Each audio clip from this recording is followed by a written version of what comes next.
నమస్కారం, G news కి స్వాగతం. నేను మీ శ్రీనివాస్. ఈరోజు వార్తల్లో విశేషాలు. 3 రకాల చెత్తలను జిల్లా ప్రజలు వేరు చేయాలని జిల్లా కలెక్టర్ స్వప్నిల్ దినకర్ పుణ్కర్ జిల్లా ప్రజలకు పిలుపునిచ్చారు.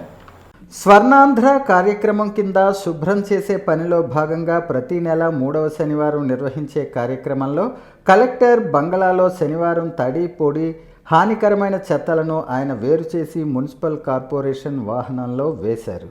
కలెక్టర్ బంగ్లాలో పనిచేసే సిబ్బందికి తడి పొడి హానికరమైన చెత్తలపై ఆయన అవగాహన కల్పించారు. ఏ చెత్త ఏ డస్ట్బిన్లో వేయాలో అక్కడ పనిచేసే సిబ్బందికి తెలిపారు. ఈ సందర్భంగా ఆయన మాట్లాడుతూ మున్సిపల్ కార్పొరేషన్, మున్సిపాలిటీ, గ్రామ పంచాయతీల్లో నివసిస్తున్న ప్రజలు మీ గృహాలలో వినియోగించే వస్తువులలో పనికిరాని చెత్త తీసివేసినప్పుడు తడి పొడి హానికరమైన చెత్తలను వేరు చేసి సంబంధిత డస్ట్బిన్నుల్లో వేసి శానిటరీ సిబ్బందికి ఇంటింటికి వచ్చినప్పుడు అందజేయాలని కోరారు. తడి పొడి చెత్తలను వేరు చేస్తేనే ప్రాసెసింగ్ చేయొచ్చు అన్నారు. తడి చెత్త నుంచి ఎరువులు తయారు చేయటం, కంపోస్టు, వర్మీ కంపోస్ట్ తయారు చేయటం, పొడి చెత్త రీసైక్లింగ్కి పంపిస్తామని చెప్పారు. హానికరమైన చెత్త అంటే డైపర్స్, శానిటరీ నాప్కిన్స్, మెడిసిన్స్, గాజు తదితరమైనవి హానికరమైనవని తెలిపారు. హానికరమైన చెత్తను రెడ్ కలర్ డస్ట్బిన్లో వేయాలని కోరారు. కార్పొరేషన్లో ఉండే ప్రాసెసింగ్ ప్లాంట్స్, గ్రామాల్లో ఉన్న సాలిడ్ వెల్త్ ప్రాసెసింగ్ సెంటర్ అక్కడ చెత్తను వేరు చేసి ఎరువులు తయారు చేస్తారని పేర్కొన్నారు. ప్రతి ఒక్క ఇంటిలో సాధ్యమైనంత వరకు హోమ్ కంపోస్ట్ చేయాలనే సూచనలు ఉన్నట్టు చెప్పారు. ఇప్పటికే ఈ ప్రాసెస్ జరుగుతోందని, ప్రజలు మరింత అవగాహన పెంచుకొని ఈ కార్యక్రమం లక్ష్యాన్ని చేరుకుందామన్నారు. ఈ కార్యక్రమం కింద ఉపాధి హామీ నుంచి హోమ్ కంపోస్టులు, కమ్యూనిటీ కంపోస్ట్ పిట్స్ కట్టడం శానిటేషన్లో ఒక భాగమని తెలిపారు. జిల్లా అధికారులతో పాటు జిల్లా ప్రజలు శానిటేషన్ వైపు ఒక అడుగు ముందుకు వేస్తే పరిశుభ్రమైన జిల్లాగా తయారు చేసుకోవచ్చన్నారు. భవిష్యత్ తరానికి నీటి, గాలి, మట్టి కలుషితం లేకుండా కాపాడుకోవటానికి దోహదపడుతుందన్నారు. ఈ కార్యక్రమంలో municipal corporation commissioner పివివిడి Prasadarao, health officer doctor Sudheer తదితరులు పాల్గొన్నారు. వచ్చే నెల 8న జాతీయ లోక్ అదాలత్ నిర్వహిస్తున్నట్టు జిల్లా న్యాయ సేవాధికార సంస్థ చైర్మన్, జిల్లా ప్రధాన న్యాయమూర్తి జునైద్ అహ్మద్ మౌలానా తెలిపారు. ఆంధ్రప్రదేశ్ రాష్ట్ర న్యాయ సేవాధికార సంస్థ ఆదేశాల మేరకు జిల్లా ప్రధాన న్యాయమూర్తి మాట్లాడుతూ స్థానిక జిల్లా కోర్టు భవనం నందు రాబో జాతీయ లోక్ అదాలత్లో ఎక్కువ కేసులు రాజీ చేసి జిల్లాలో గల పెండింగ్ కేసులను తగ్గించాలని తెలిపారు. అలాగే దీని యొక్క ముఖ్య ఉద్దేశ్యం రాజీయే రాజమార్గం, ఇరు పార్టీలు గెలవటం, రాబో కాలాలలో ఇరువురి మధ్య మంచి సంబంధం నెలకొల్పడమే వీటి యొక్క ముఖ్య ఉద్దేశ్యమని పిలుపునిచ్చారు. మోటారు యాక్సిడెంట్ కేసుల నందు ఇన్సూరెన్స్ కంపెనీలు త్వరితగతిన ప్రజలకు న్యాయం చేకూర్చాలని జిల్లా న్యాయ సేవాధికార సంస్థ చైర్మన్, జిల్లా ప్రధాన న్యాయమూర్తి జునైద్ అహ్మద్ మౌలానా కోరారు. ఈ కార్యక్రమంలో భాగంగా మొదటగా అదనపు జిల్లా జడ్జ్ పి భాస్కర్ రావు, 3వ అదనపు జిల్లా జడ్జ్ సిహెచ్ వివేకానంద్ శ్రీనివాస్, 4వ అదనపు జిల్లా జడ్జ్ ఎస్ఎల్ ఫణికుమార్, కార్యదర్శి R Sanyasi Naidu, principal senior civil judge KVL Himabindu, additional SP P Srinivasarao, Manchu Janardhan Rao, public prosecutors, insurance కంపెనీలు, ఇన్సూరెన్స్ అడ్వకేట్లు, పోలీస్, న్యాయవాదులు, ఇతర అధికారులు పాల్గొన్నారు. స్వచ్ఛత లక్ష్య సాధనలో రాష్ట్రంలో శ్రీకాకుళం జిల్లా 119 పాయింట్లతో 6వ స్థానంలో నిలవటం ఎంతో ఆనందంగా ఉందని జిల్లా కలెక్టర్ స్వప్నిల్ దినకర్ పుణ్కర్ తెలిపారు.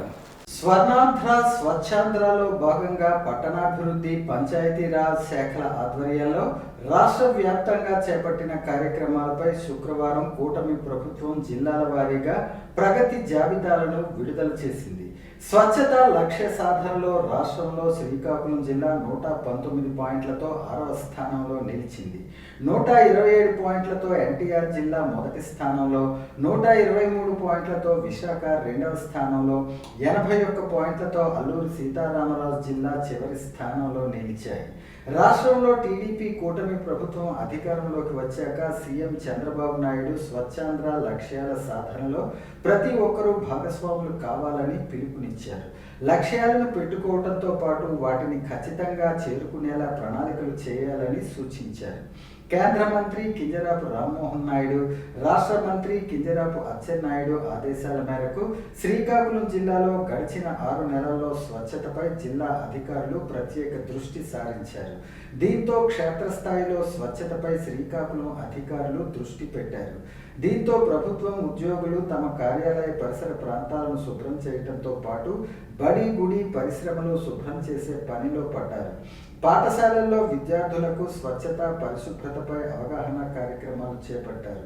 ఈ కార్యక్రమంలో జిల్లా 6వ స్థానంలో నిలవటంపై ప్రజాప్రతినిధులు, అధికారులు ఆనందం వ్యక్తం చేస్తున్నారు. ప్రభుత్వాల అలసత్వం ఫలితంగా నిర్వీర్యమైన గ్రంథాలయ వ్యవస్థ పునర్వికాస ఉద్యమానికి శ్రీకాకుళంలో శ్రీకారం జరిగింది.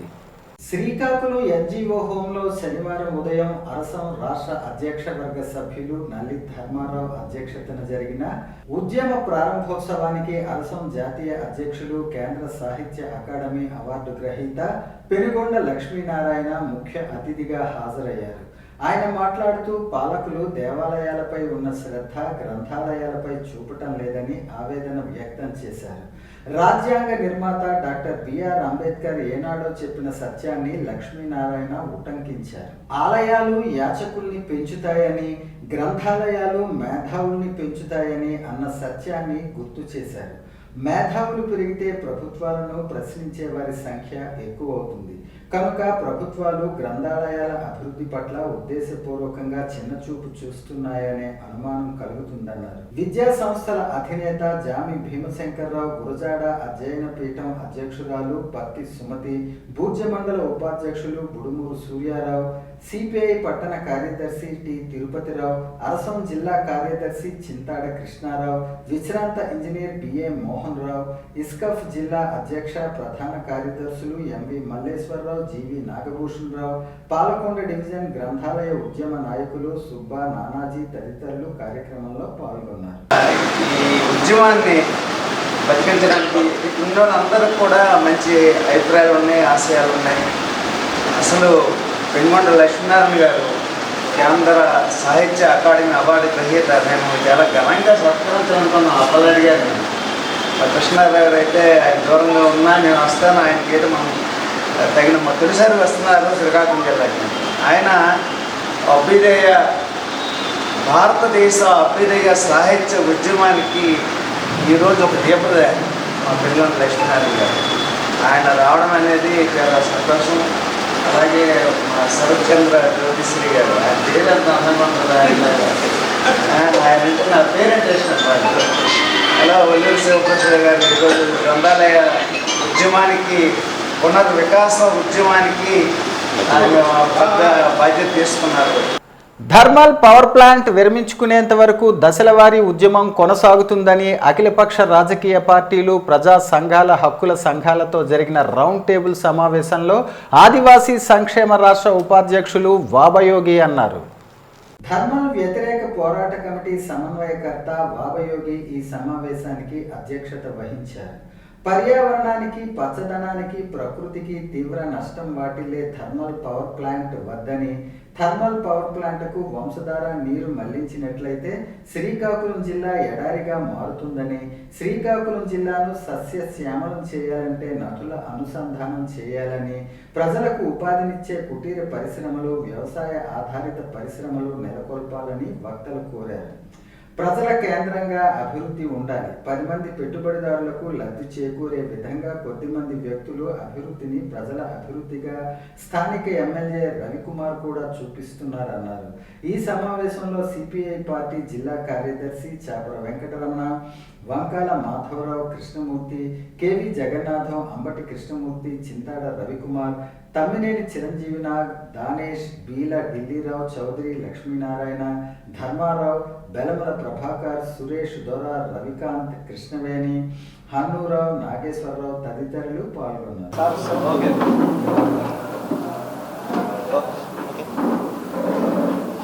పాత్రికేయ మిత్రులందరికీ కూడా ఉద్యమ వందనాలు. ఈరోజు శ్రీకాకుళం జిల్లా హెడ్ క్వార్టర్లో ఏదైతే ఆంధ్రాల్స్ నియోజకవర్గంలో ప్రతిపాదన చేసినట్టు 3200 మెగావాట్ల పవర్ ప్లాంట్ వ్యతిరేకంగా ఈరోజు అఖిలపక్ష సమావేశం ఏర్పాటు చేయడం జరిగింది.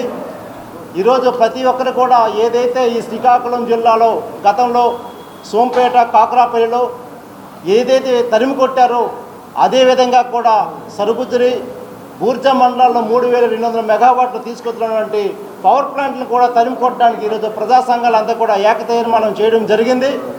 ఏదైతే ఎలక్షన్ కోడ్ తర్వాత మార్చి 5-6 తేదీల్లో గ్రామాల్లో పర్యటన చేసి విస్తృతమైన పర్యటన చేసి ప్రజల్ని మోటివేషన్ చేసి ఈ యొక్క ఏదైతే నష్టం ఉందో నష్టాన్ని తెలియజేసి పర్యావరణ కాపాడుతున్న బాధ్యత శ్రీకాకుళం జిల్లా వాసులందరికీ ఉంది కాబట్టి అన్ని అఖిలపక్ష వాళ్ళతో మాట్లాడి ఈరోజు ఒక నిర్ణయం తీసుకోవడం జరిగింది. కాబట్టి ఈ ప్రభుత్వము ఈ యొక్క స్థానిక ఎమ్మెల్యే గారు ఏదైతే మొండిగా ముందుకెళ్తున్నారో ఇప్పటికైనా ఈ వెనక్కి తగ్గకపోతే మార్చి 3-5 తర్వాత ఆ యొక్క పరిణామం వేరేగా ఉంటుందని కూడా ఈ సందర్భంగా తెలియజేస్తున్నాం. శ్రీకాకుళంకి ఇరిగేషన్ సర్కిల్ రావటం రైతాంగానికి ఎంతో మేలు జరుగుతుందని జిల్లా రైతాంగం హర్షం వ్యక్తం చేస్తున్నారని, రైతాంగానికి సంబంధించిన ఏ పనైనా బొబ్బిలి వెళ్ళవలసి వచ్చేదని, ఆ సమస్య ఇప్పుడు లేకుండా రాష్ట్ర మంత్రి కింజరాపు అచ్చెన్నాయుడుకు శ్రీకాకుళం శాసనసభ్యులు గొండు శంకర్ తెలిపారు. జిల్లా రైతాంగానికి సిబ్బందికి ఎంతో మేలు జరిగిందని, వారి కృషి ఎంతో ఉందని, వారి వల్ల జిల్లా రైతాంగానికి సిబ్బందికి ఎంతో మేలు జరిగిందని తెలిపారు. ఈ సందర్భంగా ఎమ్మెల్యే శంకర్ మాట్లాడుతూ ఇరిగేషన్ సర్కిల్ శ్రీకాకుళం తీసుకొచ్చేందుకు 2016లో రాష్ట్ర మంత్రి కింజరాపు అచ్చెన్నాయుడు కృషి చేసినప్పటికీ వైఎస్ఆర్ పార్టీ అధికారంలో వచ్చిన తర్వాత ఈ సర్కిల్ వ్యవహారం పూర్తిగా మరుగున పడేశారని, మళ్ళీ కూటమి ప్రభుత్వంలో సర్కిల్ ఏర్పాటుకు ప్రయత్నం జరిగిందని అన్నారు. జిల్లా రైతాంగం బొబ్బిలి సర్కిల్కి వెళ్లి వారి సమస్యలు తెలియజేసేందుకు నానా ఇబ్బందులు పడేవారని, నేడు ఆ సమస్య లేకుండా చేయగలిగామని తెలిపారు. సుమారు 300 మంది సిబ్బంది ఈ సర్కిల్ ఏర్పడటం వల్ల లబ్ధి పొందారని, రైతాంగానికి మెరుగైన సేవలు అందించేందుకు కృషి చేయాలని సిబ్బందికి సూచించారు. ఎన్నో ఏళ్లుగా నిరీక్షించిన ఈ ఇరిగేషన్ సర్కిల్ నేడు శ్రీకాకుళం ప్రకటించడం ఎంతో గొప్ప విషయం అని తెలిపారు. రాష్ట్ర ప్రభుత్వం ఇరిగేషన్ రైతాంగంపై, వ్యవసాయంపై ప్రత్యేక దృష్టి సారిస్తుందని, అందులో భాగంగా సేవలు మరింత దగ్గరయ్యేందుకు ఈ ఇరిగేషన్ సర్కిల్ ఏర్పాటుకు గట్టి ప్రయత్నాలు జరిగాయని, సాధించామని తెలిపారు. దీనిపై రైతాంగం సంతోషం వ్యక్తం చేశారు. అరసవల్లిలో శ్రీ సూర్యనారాయణ స్వామివారి రథసప్తమి యాత్ర తరువాత అరసవల్లిలో దోమల విజృంభణ బాగా పెరిగాయి. దోమల నిర్మూలనకై దోమలపై దండయాత్ర కార్యక్రమం చేపట్టారు. దోమల నిర్మూలన కార్యక్రమం కొరకు నగర బీసీసెల్ అధ్యక్షులు ఉంగటి రమణమూర్తి శ్రీకాకుళం నగర కార్పొరేషన్ అధికారులతో సంప్రదించి వారితో మాట్లాడి దోమల విజృంభణ లేకుండా ప్రజలు తగు జాగ్రత్తలు తీసుకోవాలన్నారు. ఈ సందర్భంగా ఆయన మాట్లాడుతూ దోమల వల్ల ప్రజలు వ్యాధుల బారిన పడుతున్నారన్నారు. వీటి వల్ల డెంగ్యూ, మలేరియా వ్యాధులు వ్యాపింపజేస్తాయని, మన ఇంటి పరిసరాలు పరిశుభ్రంగా ఉంచుకోవాలన్నారు. మురికి నీటి నిల్వ చేయరాదన్నారు. అలాగే తాగిన కొబ్బరి బొండాలు, వ్యర్థాలు ఇంటి పరిసర ప్రాంతాలలో లేకుండా ప్రజలు తగు జాగ్రత్తలు తీసుకోవాలన్నారు. దోమల వ్యర్థాలపైన ఆవాసాలుగా చేసుకుంటాయన్నారు. మనందరం కలిసి దోమల విజృంభణ జరగకుండా ప్రజలు తగు జాగ్రత్తలు తీసుకోవాలని ఉంగటి రమణమూర్తి కోరారు. ఈ కార్యక్రమంలో మున్సిపల్ శానిటేషన్ సెక్రటరీ లక్ష్మీనారాయణ, సిబ్బంది పాల్గొన్నారు. వార్తలు సమాప్తం. మళ్ళీ తర్వాత బులెటిన్లో కలుసుకుందాం. నమస్కారం.